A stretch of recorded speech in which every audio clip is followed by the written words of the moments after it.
Rahim. Alhamdulillahi Rabbil Alameen.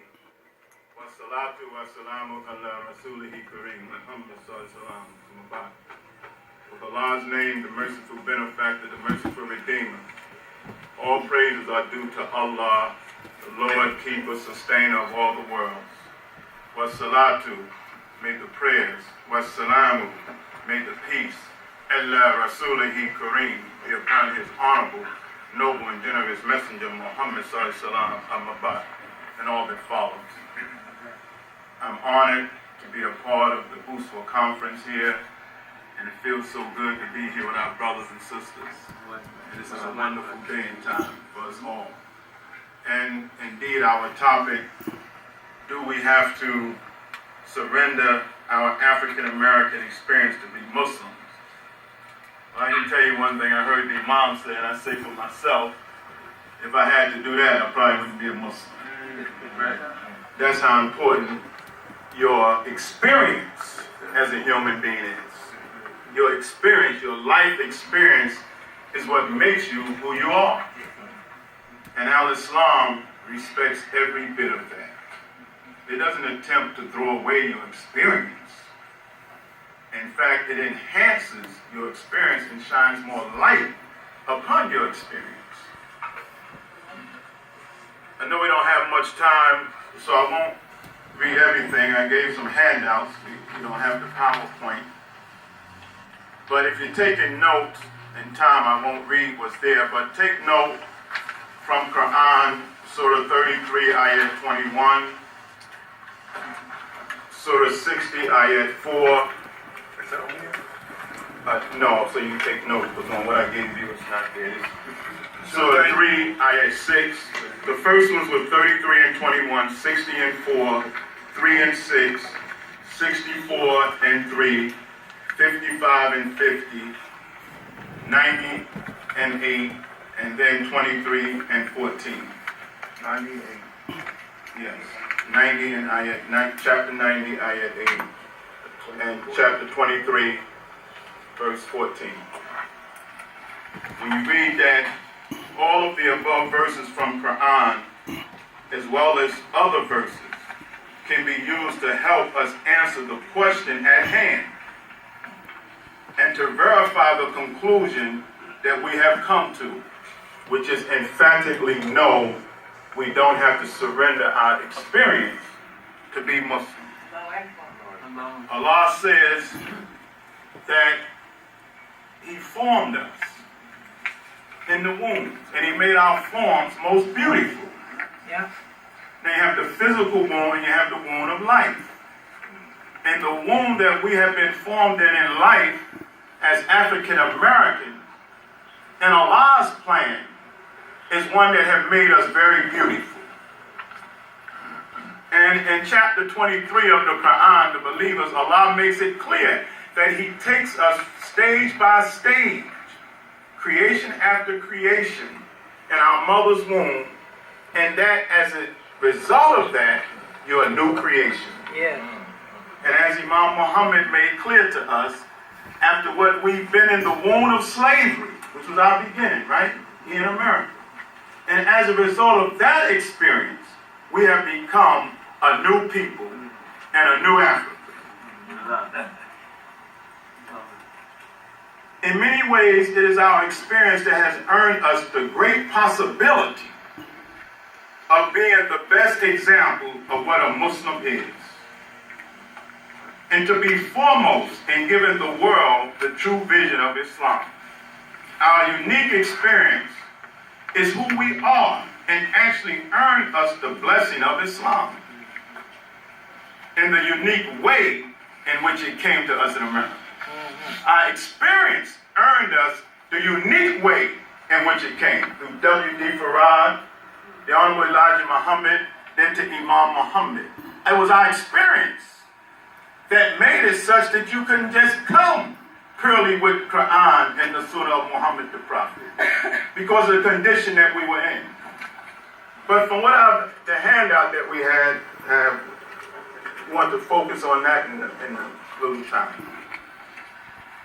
To verify this in a spiritual way, to show the reality, we look at the first muezzin of Islam, Bilal ibn Rabah, right? Who Imam Muhammad introduced us to, right? Yes, sir. Imam Muhammad told us about Bilal ibn Rabah. And he said, you are Bilalian in connection with your ancestor Bilal, right? And he gave us the parallel between Bilal's life and our life. So Bilal's experience in slavery, right? And our experience in slavery that earned Bilal the position of the first muezzin. Saying to us, it is our unique experience as African Americans being in slavery and receiving Islam at a distance, as Bilal did, that earned us the right to be the foremost in Islam. Now, without just like a football or anything like that, we just want to give us something to think about to verify that we don't have to ever think about giving up our experience to be Muslim. You know, when we look at the life of Muhammad the Prophet, when we talk about the Uswa, right? That's his nature, his personality, his character, right?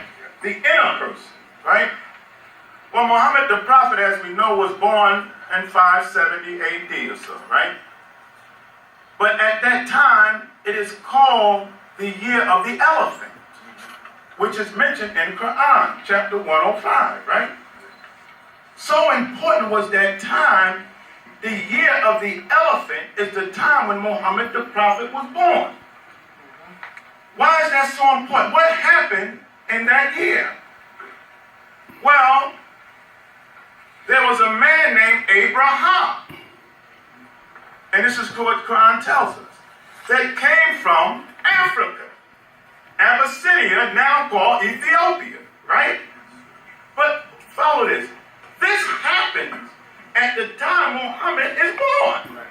A man from Africa, from Abyssinia, comes into Mecca to destroy the Kaaba, which at that time was not the center of Islam because Muhammad the Prophet hadn't become a prophet. He just born. It was highly respected because it was built by Ibrahim, etc., etc., etc. And they did all kind of foul things there, but they still saw it in great honor, right? But it was not the focus of Islam proper because Muhammad was just born. In fact, we find later that Allah told him to turn towards the Kaaba, right? He saw him looking to the heaven, right? Okay.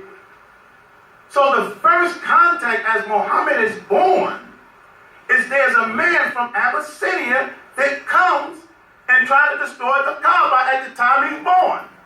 First spiritual connection with Muhammad in Abyssinia, right? First level. Now, some 40 years later, around 610, Muhammad the Prophet received a revelation, and he becomes the prophet, right? But somewhere in that span, he develops a relationship with a powerful man from where? Abyssinia. Second level, right? Somewhere in that span, Muhammad he's born at the time a man from Abyssinia comes. He's not a Muslim. Somewhere in there, he develops a relationship that becomes so strong with a man from Africa now, right? In his early days of his mission, it is so strong that when his people is being oppressed, he said, I can send you to my friend. Now the first guy may be seen as an enemy because he tried to destroy the Kaaba. But Allah says in Quran, he can make your enemy your best friend, right? So now you get to his mission and he develops a friendship with a man from Abyssinia. So much so, they call him first and foremost, right? He sends his people into Abyssinia, and the king there in Africa, Ethiopia, protects his family, protects the believers who come there, right?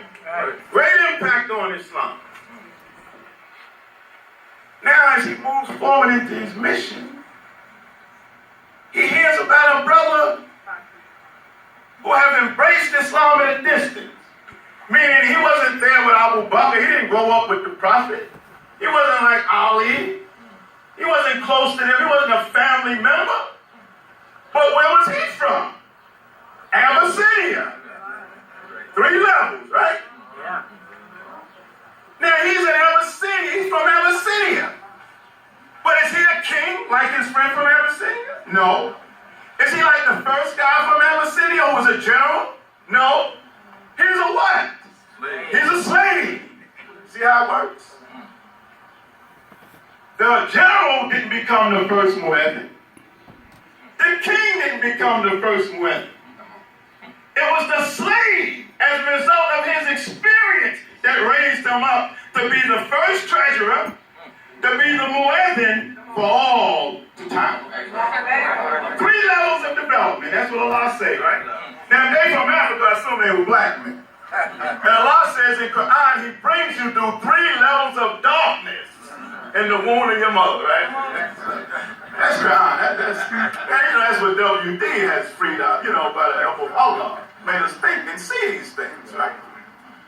So now, here a man in slavery from Abyssinia. Muhammad the Prophet hears about him. So he commissions his best friend, Abu Bakr Siddiq. Go free that man. Now he's in slavery under Umayyah. Umayyah. It's not spelled exactly the same. Umayyah. Mother, right? Ummah. As a symbol that this African is under slavery under another community. That's the implication. His name is Umayyah, which is community, associated with community. So here's a man who's representing a people that's in slavery under another people. Sound like us, right? Come on. So now after he buys his freedom, now he becomes a close companion of Muhammad the Prophet, his personal treasurer, right? Close friend, fighting battles with Muhammad the Prophet. For Muhammad the Prophet, solid man, commissions him to be the first one to call the people to Islam, actually. Allahu Akbar, Allahu Akbar, Allahu Akbar. Why you got him doing that? Because it was his experience that qualified him the most to do that. Why? Because he was in slavery. And in slavery, he didn't yield or bump, right? All he got was a piece of the message. He wasn't there going from house to house. He just heard the concept of Tawheed, oneness of Allah. And that was enough for him. So much so that when they laid him in the sands nude and put boulders on him, couldn't break him, right? He say, aha, aha. And when the brother couldn't speak, raised one finger. Muhammad the Prophet probably said, I can use a man like that. I love the rest of y'all, but that's the man. But he ain't even my buddy yet. And he got it at a distance. We got Islam at a distance, right? We got that strange teaching, right? But like the brother said, you couldn't break us though, right? Even with that solid. That's Bilal. That's why Imam Muhammad say, that's your ancestor, brother. You are Bilal. You Bilalian. Okay, so a little bit of time, then we wrap it up. Now, Muhammad the Prophet, after having Bilal there as the muezzin, La ilaha illallah Muhammad Rasulullah, right? Ashhadu la ilaha illallah Muhammad Rasul, they're there, right? Now, here's more on Bilal. And all this to verify why we don't have to give up. Most certainly you don't want to give up your experience. Bilal is the vision of Muhammad the Prophet. He is the vision. Muhammad the Prophet, he said, the hadith reports, I had a vision, right? That I was in paradise. Now, before we get to the vision, just think of this. Vision is sight, right? And your vision goes out front. Your vision don't go to the back. It might do a little to the side, but most of your vision is to the front. Now, watch the wisdom of this. Simple. He said, I heard some footsteps walking in front of me. Not in back of me. But the vision, see, it's connected to vision on the back. They say, I had a vision. Vision goes out front. The sandals are out front, not in back. You say I had a vision that someone was walking in back of me, but the vision don't go backwards. The vision goes forward. And they say, well, who was that? He said, that's Bilal. So Bilal was walking in front of him, meaning that is the vision. Okay? Now, to further verify this, now this is as a result of his experience, right? Now, in the finality, and to let you know it's out front, he says in paradise. The adjective, that's in front, that's future, right? So all this is, so Bilal is the vision. Show you this. On the day of victory, who do he tell to go on top of the Kaaba? Not Abu Bakr, not Umar, not Ali, not Uthman, not Hamza, right? Who do he tell to go on top of the Kaaba? Bilal. Why on top? Very simple. The higher up you go, the broader your vision is. See, he said I had a vision, but he sends the man on top. Now we're at this level, right? If you go on top of this building, you can see much further, right? So that's why that eye is on, and that dollar bill is on the top of it. And it got light around that eye, because it's big. So he tells him to go on top. So he goes on top, meaning Bilal, your vision is going to be broader than my people. Your vision, your concept of Islam is going to be broad. It's not going to be a narrow concept. It's going to be what Imam Muhammad brought us to. It's a human idea. So you go on top, so you're going to see things differently than everybody else. Why is that? Because you was a slave on the bottom. And the old books say what? That which on the bottom will be raised to the top. And Muhammad is a fulfillment of scripture, right? Everything he does, right? That which was last is going to be first. Now, so Bilal's on top, and he has a universal vision. And that's what we're coming into, a broader universal vision. Now, after that's over with, after Muhammad the prophet, this is in your literature, after Muhammad the prophet passes, right? What does Bilal do? Because he got a broader vision, a different vision.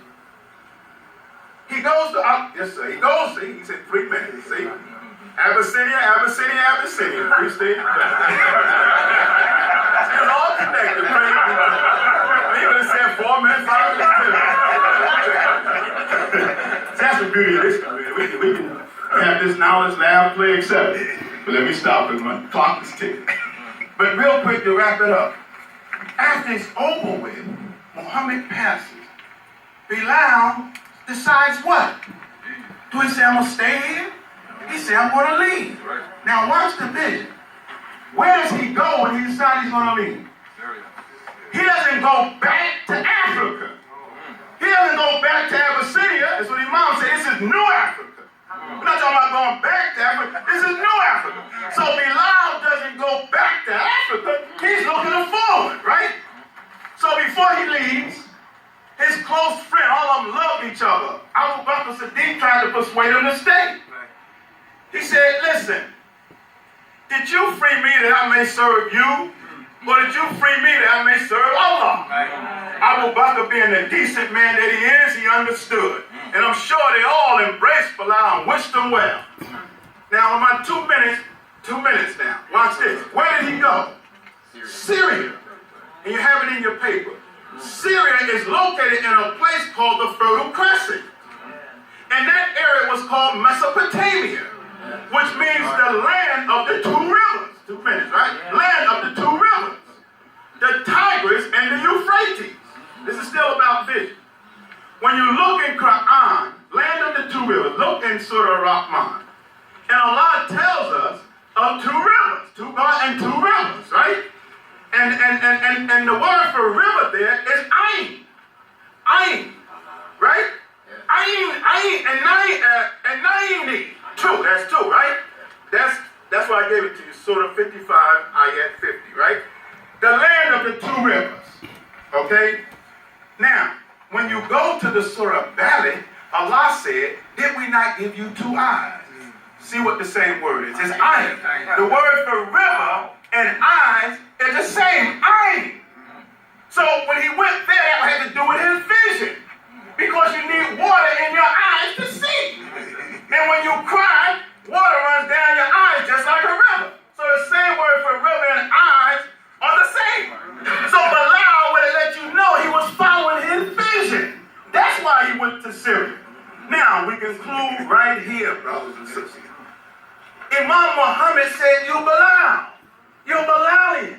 You connect to your ancestor Bilal. You are the vision. You are Bilal. And you are to have your own vision based upon your own experience and your own reality. We don't care whether somebody else say we're Muslim or not, but there's no way we're to walk away from this because of our experience. But we see this with clear vision because we have left that situation and we've gone to the place of the two rivers, which Allah promises you. Two rivers. It all has to do with vision. So we want to close this saying, do we have to surrender our African American experience to be Muslim? Absolutely not. In fact, as a result of that, we're in the best situation in history. Thank you. You got 5 minutes for questions. No, 4 minutes. Oh, I got 5 minutes. You got 4. I know we got 5 colors. You got 4 minutes for questions. Yes, sir. Yes, sir. We can go with the sister then. Oh, no. Yes, sister. Well, thank you so much for that inspiring presentation you gave. I remember a time when the Imam had said, given the history that you just gave in the connection. Well, here's how I see it. It's the concept and the ideal and the knowledge. Right. Having the knowledge, having the concept that motivates you to move forward. One of the reasons I remember the Imam saying is, at that time, others thought we was forming a separate group. Right. You know, that was the whole ideal, that in Islam it looked like he was forming a separate group and he didn't want that to happen. But the concept and the ideal, and now as we discuss it more, we see it was even deeper than just a label for us. It's the significance that you are the vision of Muhammad the Prophet as a result of your experience. So I don't know that we necessarily have to call ourselves Bilalians, Black, African American, or whatever, but live with the concept and know the importance of Bilal in the religion, of which others never really told us anything about. Right. Yes, my brother. Also, is it true that we're going to be the first ones in paradise? No. Right, well, right. No. Listen. If you move, yes, we are. If you move beyond the skin color. You know, I mean, actually, he's a vision, he's a concept, but I know what you're saying. But the hadith says that Aisha ran out and asked the Prophet, or said to the Prophet, well, you're the messenger of Allah, I know you're going to be the first one in paradise. You didn't know. Bilal going to be the first one. He said we all are Bilal. So yeah, as a concept and as an ideal, and as the brother pointed out in my experience as well, many of our, and I don't want to just say immigrant brothers, but I know brothers from the masjid, from Pakistan, different places like that, they will say that. They will say you have a higher place in paradise than we do because you converted to Islam. You left something to become a Muslim where we just grew up in. I heard that myself at the masjids from brothers from Pakistan as well. So there are those that will say you have a higher place, etc. But to say we'll be the first, you know, I can't say. Well, we need to take another time, brother, man. Okay. One other thing is this here. In terms of our history, if you look at the Prophet's first contact with a man from Abyssinia, you can see that as W.D. Farad, our first contact. Then the second one was the king, as he mentioned, Elijah, who protected us, right? He built a community that pulled us out of there. He said, my job is to protect you is to pull you from the fire. There's another one coming, right? So then the third one, who is Bilal, is Imam W.D. Muhammad. Why do we say that? Because Bilal is our ancestor. We're all Bilalians, right? We're descendants of Bilal, so to speak, right? And Imam Muhammad is an African American just like us. That's what I meant. And he's the one who made the call to true Islam for us. Brother That's all they do. Well, it was fine. You know, I know those. I ain't about none of the churches but the purified ones. And part of that hadith was the prophet asked Bilal as to why did you see that in the vision? Why do you think that is? He said, the only thing I can think of is I always stay in a point of wudu. Right. So to maintain that vision, purification is very, very important. We don't have that, we're not part of that vision. And then also as the Imam spoke on this too. Yusuf had a vision. But he was cautioned by his prophet father, don't tell your brothers, because they might plot against you.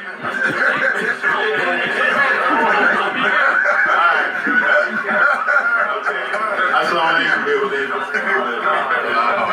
Thank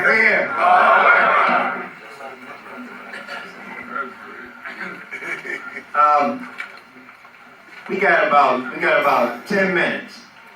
What we're going to try to do, you can ask a 1-minute question. Maybe we don't have 10 minutes. No, Okay. we have that, but this